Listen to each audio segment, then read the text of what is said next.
You hear that sound? That's the sound of small arms fire, and we're hearing it every few minutes now. Although many were hoping this meeting would ease the crisis and officials have agreed to carry on talking, I think the reality here on the ground is that the tensions remain undiminished. Exclusive pictures of American-supplied weapons on the front lines in Ukraine's conflict with Russian-backed rebels.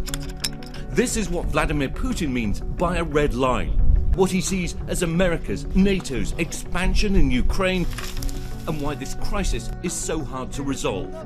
We visited the battlefields of eastern Ukraine. The war's been grinding on for 8 years after Russia annexed Crimea and backed to rebellion in the east. Today, Ukraine's forces facing off against Russian-backed separatists. And the scars of battle are everywhere. Now, US intelligence officials believe President Putin may be planning to go even further.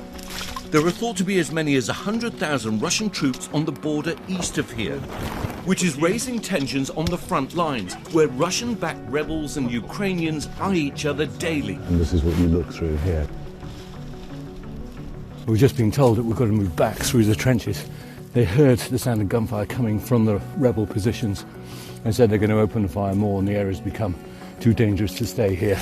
This is where the crisis between Ukraine and Russia, in many senses between Russia and America, is playing out. Are you worried that Russian forces, they have tens and tens of thousands of soldiers and tanks now on the Russian border with Ukraine? Ready.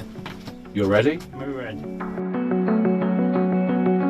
A new study from Pfizer indicates the Omicron variant likely chips away at the efficacy of its vaccine, but the shot still provides some protection, especially against severe disease, and receiving a third booster dose appears to significantly offset the variant's impact. There are a lot of unknowns. Pfizer's CEO speaking at a Wall Street Journal event saying his company could have a vaccine for the new variant by spring if needed. If there is a need for the vaccine, we will have a vaccine in March.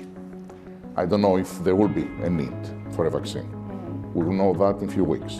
This as health officials are scrambling to track Omicron in the U.S. Cases now identified in at least 21 states, but the World Health Organization pointing to early research suggesting Omicron may be less severe than previous variants. At the moment, at least the preliminary data doesn't indicate that this is more severe. In fact, if anything, the direction is towards less severity. But again, that's early days and we have to be very careful. Today marking exactly 2 years since the first COVID cases were identified in Wuhan, China, and the U.S. is entering another winter surge, still fueled by the Delta variant. Nationwide, daily COVID deaths up 57% in the last week, hospital admissions up 10% overall, and 20% among children.